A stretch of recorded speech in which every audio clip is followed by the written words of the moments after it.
bikin kan besar gitu, karena saya yakin pilihan saya Pak Ganjar sama Pak Mahfud itu bakalan menang. Kok bisa kalah ya? Udah gitu, kan nomor 3 lagi, gila saya bilang. Ini rekayasa dari mana nih pelajarannya? Saya kepingin juga belajar kayak gituan. Gila deh, itu namanya orang udah mabuk. Apa namanya? Kalau di psikologi, aja guyu loh Mas Butet. Saya kan seniman niwati juga.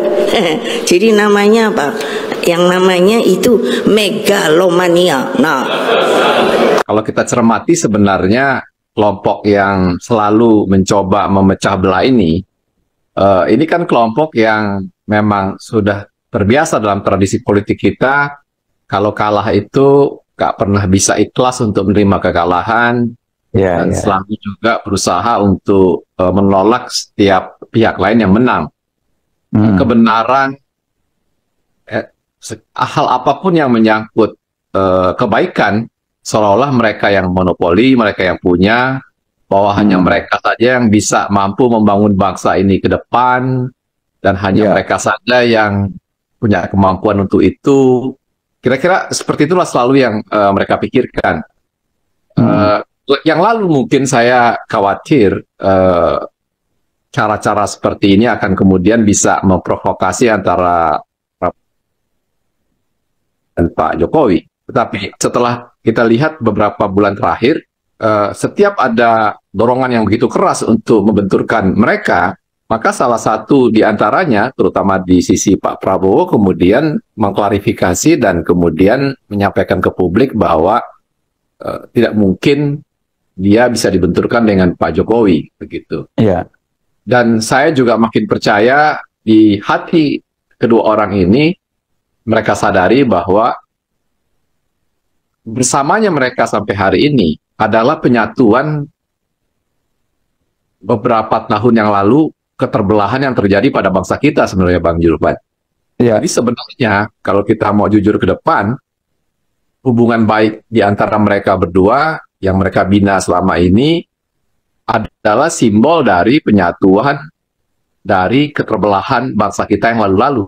Begitu. Jadi kalau sekarang masih ada segelintir orang yang kemudian masih asik bermain di media sosial dan selalu menyuarakan keterbelahan ini, ya memang orang ini, kelompok-kelompok orang ini memang kelompok-kelompok orang yang dalam tradisi politik kita nggak pernah punya kebesaran hati dalam berkompetisi, kalau kalah mengakui kekalahan, begitu.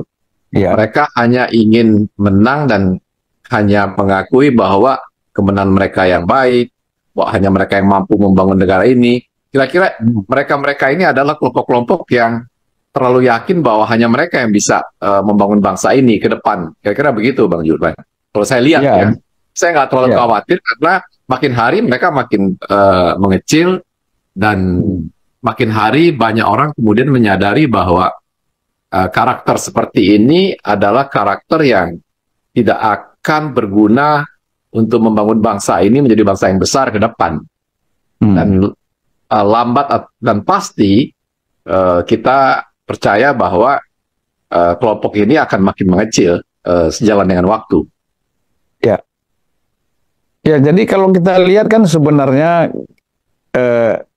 simbol kerakyatan, simbol dari nasionalisme itu kan selalu kan diusung oleh PDIP. Dan bahkan sebagian masyarakat ini meyakini bahwa memang itu adalah label PDIP kan gitu. Karena berkaitan dengan Bung Karno. Tapi kalau kita lihat, itu semua kan hanya seperti lip service ya. Hanya sekedar untuk menarik dukungan, ya, untuk membangun kekuatan, tetapi sebenarnya dalam jiwanya itu tidak ada sikap-sikap nasionalisme dan kerakyatan itu. Itu yang dikatakan oleh Bro Lim tadi, bahwa mereka selalu ingin diakui sebagai orang yang besar, yang harusnya menang, tidak kalah. Ya, coba mereka tidak komentari kalau menang mayoritas di Jawa Tengah itu di kabupaten kota. Tetapi kekalahan gubernur di Jawa Tengah itu langsung dibilang ini ada kehadiran partai coklat, ya kan? lalu ada tangan Jokowi di situ. Selalu dicari-cari alasan lah misalnya. Kita membahas ini sebenarnya untuk mendidik masyarakat kita bahwa cara-cara seperti ini memang tidak bisa dipertahankan. Mas Hal, bagaimana Mas Hal? Iya, kalau kita bicara mengenai rakyat kan atau mengenai publik ya, kan salah satu cara terbaik untuk melihatnya kan dengan mengacu kepada hasil survei tentang apa ya, approval rating, karena itu cara yang bisa reliable secara saintifik gitu. Dan approval ratingnya Pak Prabowo kan sampai sejauh ini ya, lepas dari soal keriuh rendahan di medsos, kegaduhan di medsos, sampai saat ini kan tetap 80% lebih melebihi 80% gitu. Itu menurut saya indikasi bahwa di mata rakyat itu Prabowo itu tetap tingkat kesukaannya tinggi, dan ini juga ditegaskan oleh Pak Jokowi ya ketika ditanya di Mata Najwa bagaimana Pak Jokowi melihat pemerintahan Prabowo Gibran. Pak Jokowi bilang sangat baik gitu ya, kan dia tidak mau pakai angka tapi dia bilang sangat baik gitu. Nah, jadi kalau kita nyebut soal rakyat ya, soal people itu sebenarnya kan bahkan sebelum pilpres pun ya, itu ketahuan bahwa kelompok yang mengklaim mewakili rakyat ternyata dapatnya kan 16% gitu misalnya. Sementara suara rakyat yang diam, silent majority, itu bergerak ke mendukung Prabowo Gibran gitu ya. Jadi ini kita juga harus melihat bagaimana dinamika di kalangan akar rumput lah ya, yang ternyata tidak bisa dengan diklaim sebagai karena ini PDIP partai marhen maka otomatis partai rakyat gitu, sehingga rakyat akan berada di belakang mereka. Ternyata kan enggak, dan itu menurut saya PDIP masih denial gitu. Yang seperti Bang Zulfan bilang, kalau kalah selalu yang dicari itu adalah pasti dicurangi, pasti ada pihak luar, dan ini tercermin dari pidato Bu Mega terbaru ya di acara awal tahun ini kan. Dia bilang nggak mungkin lah dapat Ganjar dapat 16% gitu. Saya ingin berguru kepada yang dengan sinis dan sarkas. Dia bilang pokoknya dia pengen berguru dengan orang yang bisa curang seperti itu gitu loh. Jadi itu kan menunjukkan sikap denial ya, nggak mengakui bahwa publik atau suara rakyat itu nggak ke mereka gitu. Ya memang yang dituntut dan kita butuhkan itu adalah kedewasaan politik kan. Kalau berpolitik tidak cara dewasa, yang terjadi seperti itu, satu klaim, kemudian mencari kambing hitam, ya kan? Padahal kalau kita korban udah susah cari kambing hitam itu. Dan itu ya rakyat itu kan sering diatasnamakan sebagaimana Islam juga, Bang. Islam itu kan sering diatasnamakan. Jadi yang mengklaim sebagai partai rakyat ternyata dapatnya 16% lah. Yang 58% itu kan rakyat juga gitu. Partai Islam sering nggak lolos. Partai rakyat ya Prabowo Gibran, pendukung Prabowo Gibran gitu. Ya, jadi kalau kita bicara partai Islam kan menggunakan nama Islam, umat Islam, tapi partainya berguguran terus ya, tiap pemilu berguguran terus, tidak bisa tidak menang. Untung Partai Amanat Nasional itu dipoles-poles tidak menjadi partai Islam, karena di dalam Partai Amanat Nasional itu ada yang non-Muslim caleg-calegnya. Ya, kalau yang ketat betul dengan Islam ya udah, itu susah berkembang gitu. Nah, Mas Jigi bagaimana kalau kita lihat dari sudut pandang kedewasaan politik, kapan bangsa kita ini terbangun dengan kedewasaan politik, Mas Jigi? Ya sebenarnya seperti saya bilang awal tadi, saya nggak terlalu khawatir karena sebenarnya ketidakdewasaan itu segelintir saja sebenarnya tinggal sekarang, Bang Julvan. Artinya kita tahu lah, hanya di satu kelompok tertentu saja yang selalu meratap dan selalu nyinyir atas semua hal yang terjadi di bangsa kita sekarang. Hanya sekelompok grup saja yang kemudian selalu mengatakan pemilu nggak adil, pemilu nggak benar, dan lain-lain.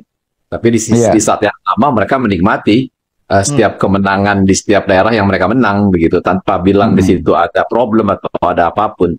Jadi sudahlah, menurut saya nggak mau terlalu spesifik bicara tentang mereka karena menghabiskan energi kita saja, dan lagi pula memang jangan-jangan untuk mendapatkan contoh yang bagus kita perlu juga contoh yang buruk, Bang Julvan. Jadi kalau kita mau mengajarkan kepada anak-anak kita ke depan bagaimana menjadi seseorang yang negarawan, menjadi seseorang yang punya kepribadian yang baik, menjadi seseorang yang punya mental sebagai seseorang yang hidup di negara demokrasi, harus belajar menerima kekalahan dengan lapang hati dan lain-lain, ya barangkali kita perlu contoh-contoh soal untuk mengajarkan itu. Dan saya rasa ya itu barangkali bisa jadi contoh-contoh soal buat anak-anak kita ke depan, generasi kita ke depan, bahwa ketika kita menerima demokrasi sebagai pilihan kita bernegara, ya kita harus mulai dengan pelajaran yang paling dasar, yaitu berani secara dewasa menerima kekalahan, berani memberikan selamat kepada pemenang. Sikap-sikap dan gaya seperti ini yang hari ke hari di masa yang akan datang kita perlu dapat contoh dari pemimpin kita, gitu, Bang Iman. Ya, dan sebenarnya Pak Prabowo itu memberikan contoh yang sangat bagus ya, dengan mengatakan bahwa Pak Jokowi itu adalah guru politik saya. Itu kan satu hal yang positif.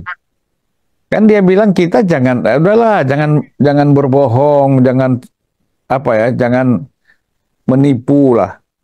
Memang Pak Jokowi itu adalah guru politik saya. Kan artinya ini satu kejujuran kan, apa yang disampaikan oleh Pak Prabowo di satu forum ya.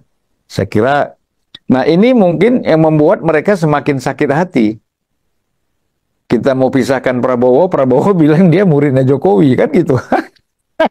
Nah, makin mereka terpojok sebenarnya. Tapi tentu yang namanya usahe, kan kata orang Betawi, yang namanya usahe ya terus dilakukan, kan gitu. Dengan berbagai cara, dengan berbagai jalan.